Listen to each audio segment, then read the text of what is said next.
Bonjour à tous et à toutes, aujourd'hui on se retrouve pour une nouvelle vidéo des news 4 janvier 2024. On commence tout de suite avec l'état du marché. On peut voir à la semaine il est pas mal dans le rouge, en partie à cause, je pense qu'il y a deux raisons. En fait je pense que la première c'est que tout le monde était en long, donc il y a eu forcément des liquidations etc.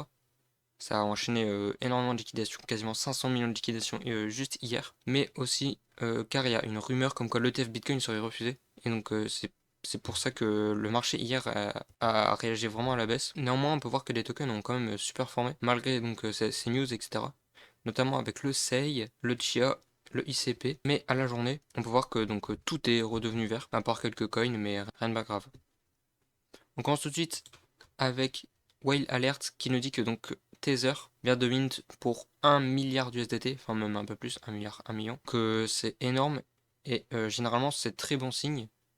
À chaque fois que Tether il mint des USDC directement, mais quelques semaines voire ou quelques mois après, la crypto pump pas mal. Et là 1 milliard c'est vraiment énorme. Donc ça c'est assez bullish. Ensuite c'est Enigma qui nous parle donc de Saga XYZ qui va donc avoir un airdrop avec donc les critères qu'ils nous ont déjà donnés. Donc notamment, il fallait avoir 25 atomes de stackés entre le 20 mai et le 20 octobre 2023, ou alors 23 TIA le 1er décembre 2023, ou alors encore 25 avalanches le 20 avril 2023, ou encore 300 Matic, ou avoir bridge plus de 0,4 ETH sur ZKEVM. Donc voilà, donc ça c'est encore un airdrop, je connais pas encore Saga, faut que je digue et puis je vous en parlerai un peu plus quand je serai plus renseigné. Ensuite, c'est Bitget qui nous annonce qu'ils vont donc lister le ZKFR. Donc, donc ça c'est sympa. Si vous avez obtenu donc l'airdrop, bah, ça fait un endroit de plus pour les vendre.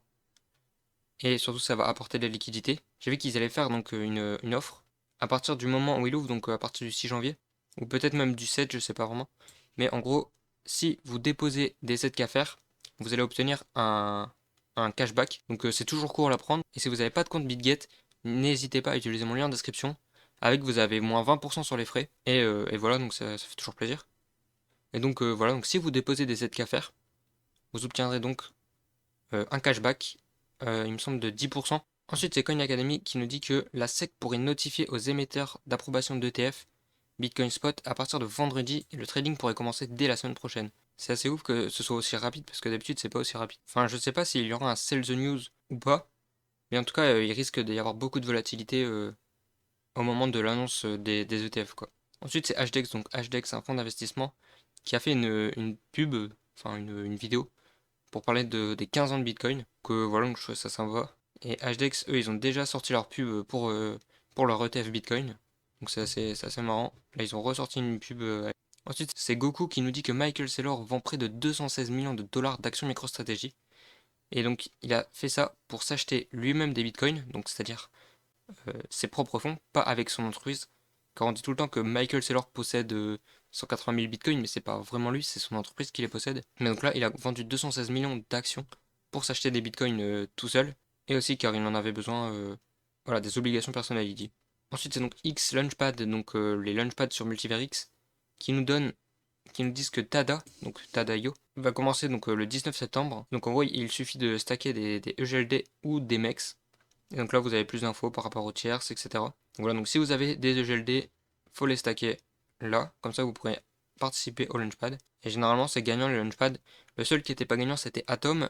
Ça n'a pas été gagnant au lancement, mais après 4 ou 5 mois, le token a fait quasiment un. Mais qui a fait quasiment un x6, il me semble, ou pas loin, vraiment un truc énorme. Donc c'est assez intéressant. Ensuite, c'est My Lovely Planet qui nous souhaite une bonne année et qui disent que c'est l'année du listing du MLC. Donc ça fait plaisir. Moi personnellement j'ai investi donc dans l'ICO et je sais pas trop ce que ça va donner. C'est ma première ICO et j'espère que ce sera rentable. On verra ça. Et ensuite c'est moi donc qui parle de la marketplace des inscriptions de ZKF avec le FER. Donc dès sa sortie il y avait une capitalisation de 1 million de dollars. Ce qui m'a fait donc un petit x5 par rapport au prix que j'ai mint. Donc moi j'avais mint pour 100 dollars. Donc j'avais 490 millions de FER. Et donc dès que j'ai vu que j'avais fait x5 j'ai tout vendu d'un coup. Et j'ai bien fait, je crois, parce que là actuellement on doit être à 600 000 de market cap. Donc ça fait tout de même un bon x2. Mais bon, voilà, toujours c'est plus. Et ensuite, la dernière news la plus grosse, c'est Dimension. Dimension qu'ils annoncent leur airdrop avec donc 7% de la supply pour en airdrop, donc c'est-à-dire 70 millions de tokens. Et donc notamment si vous avez stacké du Chia, aussi des Cosmos ou des Atomes ou encore des Osmosis. Donc si vous avez stack tout ça, vous pouvez obtenir des gems. Mais il y a aussi si vous êtes un utilisateur actif de Solana ou encore si vous avez donc utilisé Arbitrum et Optimism lors de ses débuts. Donc voilà, donc si vous voulez claim, vous pouvez claim donc sur genesis.dimension.xyz et comme ça vous permettra d'avoir de l'argent gratuit tout simplement. Donc il faut y aller et mettre donc votre adresse EVM et si vous êtes éligible plusieurs fois, le mieux à faire c'est mettre différentes adresses EVM pour éviter de vous faire sibyl. Ce serait con de se faire sibyl juste pour ça. Donc voilà, donc vous mettez plusieurs adresses EVM si vous êtes compatible, si vous êtes éligible sur différentes adresses. Et voilà. Donc c'était tout pour ces news du 4 janvier 2024. Merci, à la prochaine.